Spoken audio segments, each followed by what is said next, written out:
Salut, hier on a parlé de ton adversaire, l'ego, vis-à-vis de ta capacité à être ingouvernable.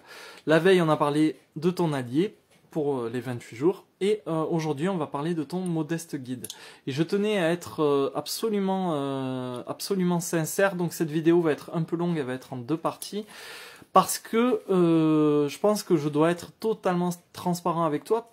C'est un juste retour des choses. Je te demande de me faire confiance. Tu passes du temps à écouter mes vidéos. Tu passes du temps à te prêter au jeu des défis. La moindre des choses, c'est que tu saches pourquoi tu me suis et qui tu suis réellement. Et je voulais te dire donc du coup que je vais jouer franc jeu sur ces deux vidéos et je vais te raconter mon parcours qui m'a mené à ces 28 jours et à ce concept d'ingouvernable. Donc déjà, sache que j'ai rien à te vendre, ou plus précisément, je ne vends rien, et c'est d'ailleurs comme ça que j'arrive à peu près à me rémunérer, parce que je suis dans la non-vente. J'estime qu'on est arrivé au bout d'un système où tout le monde cherche absolument à refourguer quelque chose, et c'est un truc qui m'insupporte dans les vidéos, où à chaque fois qu'on te propose une formation, finalement ce système-là, ça dénature l'intention, on te dit pas tout, et on garde le meilleur, la partie la plus intéressante pour le webinaire, pour faire la transaction, et je trouve que c'est jamais totalement sincère, ça reste du marketing.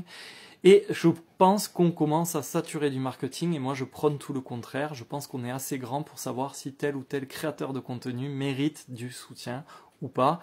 Et donc je te rassure, il n'y aura jamais aucun forcing pendant ces 28 jours. Ici tu es à l'abri, tout est gratuit, je te donne tout mon temps. Tu peux aller vérifier sur WhatsApp et Telegram, sauf quand j'enregistre les vidéos évidemment, mais voilà, je donne mon temps, je fais vraiment ça avec le cœur, et l'argent que je touche, c'est ce que j'appelle de l'argent juste. Il provient de mes carnets de gratitude et bientôt de mon livre 28 jours, mais tu vois, le carnet, en fait, tu peux fonctionner sans, c'est juste qu'il est conçu pour t'apporter une aide, et le livre 28 jours, quand il sera accessible, quand il sera disponible, tu pourras aussi le lire gratuitement comme j'ai fait pour mes pelotes.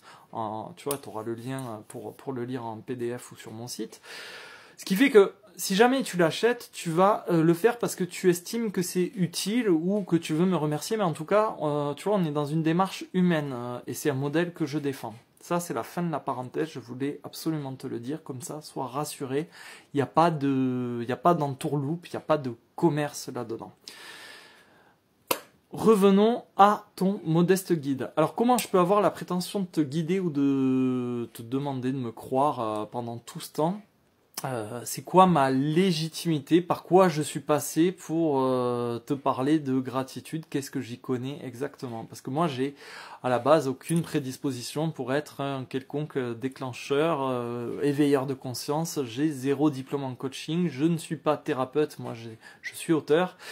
Je me suis pas levé un matin avec la folle envie de devenir prédicateur, ni même gourou. Et voilà, c'est venu en fait avec on va dire une histoire des pièces du puzzle qui se sont alignées finalement pour m'amener à ce concept de ingouvernable avec cette structure en 28 jours. Et pour que tu comprennes ces pièces du puzzle, il faut que je démarre par l'histoire de la génératrice. Et donc, tu vois, il y aura 2 vidéos, parce qu'après, je vais te parler de mon rapport à la gratitude. Et la génératrice, il faut revenir à l'époque où j'ai écrit la pelote de laine. J'étais dans la dénonciation, tu vois, c'était encore tout frais. Donc, j'étais en colère, hargneux, il faut que les gens se réveillent, il faut faire quelque chose, etc. J'étais très, très informé. Très résistant, quoi. Et je voyais l'effondrement venir et l'effondrement économique et une possible pénurie, une possible crise énergétique.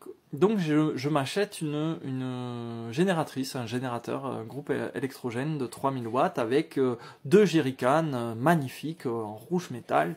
Je remplis mes bidons, je déballe ma génératrice et le premier truc que je fais devant ce groupe électrogène, c'est de me poser 5 minutes et de me dire, attends, bon, maintenant, projette-toi, c'est l'effondrement, qu'est-ce que tu vas faire, qu'est-ce que tu fais?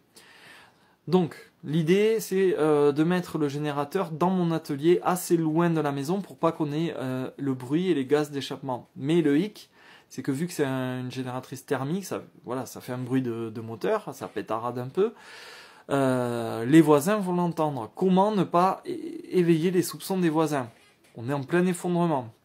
S'ils entendent le bruit, s'ils voient de la lumière à mes fenêtres, s'ils sentent l'odeur de la bouffe, tu vois, ou qu'ils entendent qu'on est en train de prendre la douche et tout, ça va générer des convoitises. Le monde est à l'arrêt autour. C'est pas parce qu'on est à la campagne, on n'est jamais trop prudent. Donc je suis dans ce délire-là.